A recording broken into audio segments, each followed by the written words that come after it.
उसी समय भगवान के इस महारास को देखने के लिए भूत धावन भगवान भोलेनाथ विश्वनाथ ने भगवती पार्वती से कहा, ऐ सती पार्वती, प्रेम पूर्वक हमको और आपको भी भगवान के महारास को देखने चलना है। पार्वती ने कहा कि प्रभु, इस रास में कोई पुरुष नहीं जा सकता। तो भगवान शंकर का भी 2 बार श्रृंगार हुआ है। एक बार गणों ने किया, शिव ही शंभुगण हरहि श्रृंगारा जटा मुकुट यही गौर सवारा। एक बार शंकर जी के गणों ने भगवान का श्रृंगार किया और दूसरी बार भगवती पार्वती करने चल रही हैं। पार्वती से भगवान ने जब कहा कि हमको भी रास में चलना है, पार्वती ने कहा, प्रभु वहां पर कोई पुरुष नहीं जा सकता, अगर चलना है तो आप स्त्री बन जाओ। तो भगवान शंकर ने बड़ी सुंदर बात कही, कहा, भगवती, कथा सुनने के लिए अगर मैं शंकर के तन का त्याग करके मराल बन सकता हूँ, हंस बन सकता हूँ, तो शिव भगवान का दर्शन करने के लिए स्त्री बनने में क्या हानि है। अच्छा, एक बात और है, पक्षी बहुत है लेकिन हंस ही भगवान शंकर क्यों बने? कौवा क्यों नहीं बन गए? सुग्गा क्यों नहीं बन गए? हंस का ही तन क्यों बनाया? एक भाव दुनिया वालों को दिया कि जब भी आप कथा में जाएं तो हंस का तन बना करके ही जाएं। हंस में एक गुण होता है, दूध और पानी को दे दो तो दूध पी करके पानी को अलग कर देता है। उसी प्रकार से कथा के सार को जीवन में उतार कर जो असार को छोड़ देता है, वही हंसवत वृत्ति होती है। तो भगवान शंकर जी का श्रृंगार प्रारंभ हुआ। दूसरी बार फिर भगवती पार्वती ने एक चूदर भगवान को उड़ा दिया और चूदर से ही सिर पर घूंघट लगा दिया। और भगवान शंकर से पार्वती कह रही है कि एक लहरेदार चुनरी माथे पे डाल के, कि एक लहरेदार चुनरी माथे पे डाल के भोला बन जाओ शक्ति ढाल के, भोला बन जाओ शक्ति ढाल के, भोला बन जाओ शक्ति ढाल के। लहरेदार चुनरी लहरेदार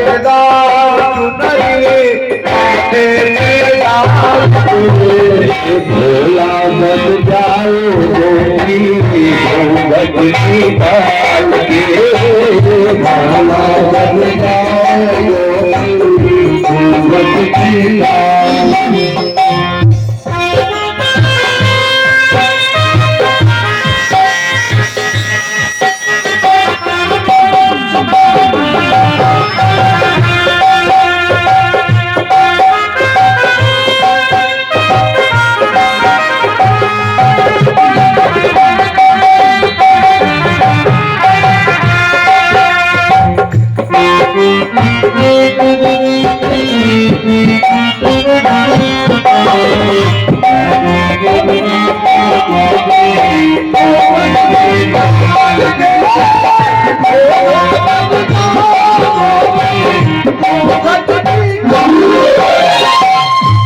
मैया पार्वती ने भगवान के ऊपर चुनरी डाल करके घूंघट कर दिया, लेकिन जब देखती क्या है कि उनके माथे पर त्रिपुंड लगा हुआ है भस्म, और कमर में मृगछाला धारण किए हुए हैं। और गले में बिच्छू और नाग लटक रहे हैं। पार्वती ने कहा प्रभु वहां पर ऐसे नहीं जा सकते, आपको अपने श्रृंगार को उतारना पड़ेगा। आप तिरकंड भस्म रखे उतार मृगशाला, उतार मृगशाला,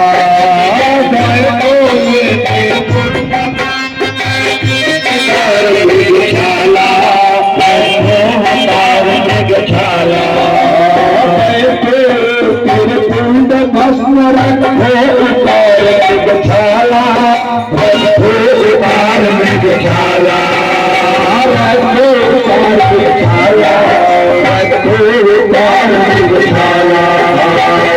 से हटा दो नाग डसैया, से हटा दो नाग डसैया, काला काला रे बाबा, काला काला माओ में कजलिया कहलो चलना संभाल के, माओ में कजलिया कहलो चलना संभाल के, बन जाओ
तो पार्वती भी बता रही है कि कल तेरे हो नरिया, आपन कजरा काला, आपन कजरा काला, कल तेरे हो नरिया, आपन कजरा काला, आपन कजरा काला, जटा छिपा कर रखना स्वामी, जटा छिपा कर रखना स्वामी, पहनो कान में भाला रे बाबा, पहनो कान में भाला, पकड़े न जाए स्वामी मर्दानी चाल पे, पकड़े न जाए स्वामी मर्दानी चाल पे, भोला बन जाओ गोपी काल के, भोला बन जाओ गोपी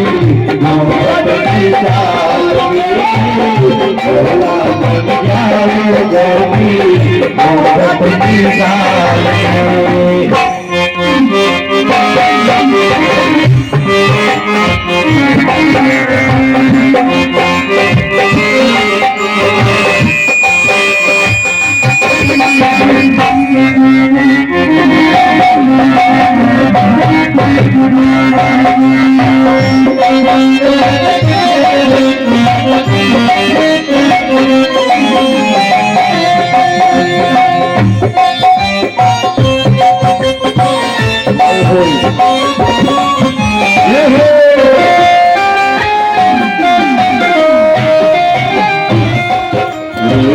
भोला बन जाओ गोपी काल के।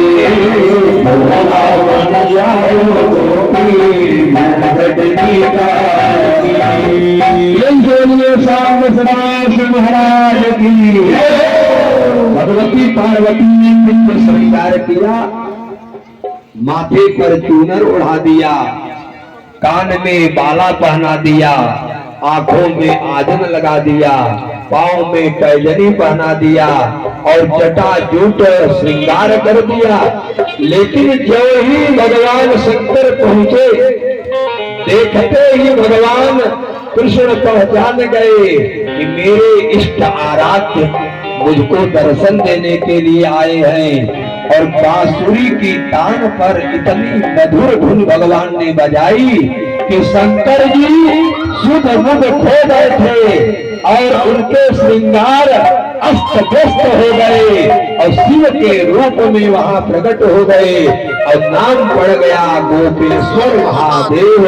प्रेम से बोलिए गोपेश्वर महादेव की जय।